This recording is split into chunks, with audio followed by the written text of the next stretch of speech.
حدیث نمبر 668 668 عن سعد بن ابي وقاص رضي الله عنه قال لما نزلت هذه الآية فقل تعالوا ندعو ابناءنا وابناءكم دعا رسول الله صلی اللہ علیہ وآلہ وسلم علیا.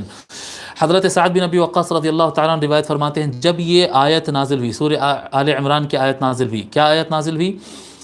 فقل تعالوا، تو اے نبی آپ کہہ دو مشرکین سے، کیا کہتے ہیں، عیسائیوں سے. وہ آیت کا مفہوم میں پورا بتا رہا ہوں، یہاں پر مختصر ہے.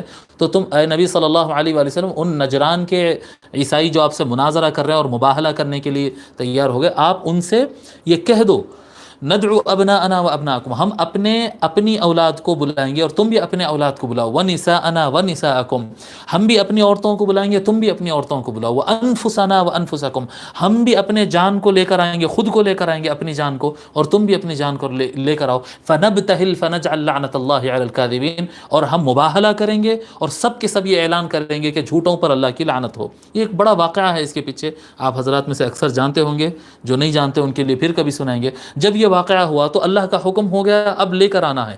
تو حضور صلی اللہ علیہ وآلہ وسلم جب اولاد کو لانے کی بات آئی تو کیا فرماتے؟ دعا رسول اللہ صلی اللہ علیہ وسلم علیا و فاطمہ و حسنا و حسینا، اولاد کے طور پر حسن و حسین کو لے کر آئے. اور نساءنا و نساءکم، جو آیت میں عورتوں کا ذکر ہے، عورتوں کو لانے کا حکم ہوا تو سیدہ فاطمہ کو بلائے. اور جہاں پر مولا علی حضور صلی اللہ علیہ وآلہ وسلم انفسنا، اپنی جان کو لانے کی بات آئی، خود کو اور اپنے نفس کو بلانے کی بات آئی، تو حضور صلی اللہ علیہ وآلہ وسلم خود تو آئے ہی تھے، اپنی جان کے طور پر مولا علی کو آگے بڑھائے تھے. سارے مفسرین نے اس کے اوپر خوب لکھا ہے کہ مولا علی کو اپنی نفس اور اپنی جان کے طور پر حضور صلی اللہ علیہ وآلہ وسلم نے پیش کیا ہے. اور یہ ان چاروں کو بلا کر حضور صلی اللہ علیہ وسلم نے فرمایا اللہم ہؤلاء اہلی، اے اللہ یہ ہے میرا گھرانہ، یہ ہے میرے گھر والے. تو یہ ایک خصوصی مقام ہے.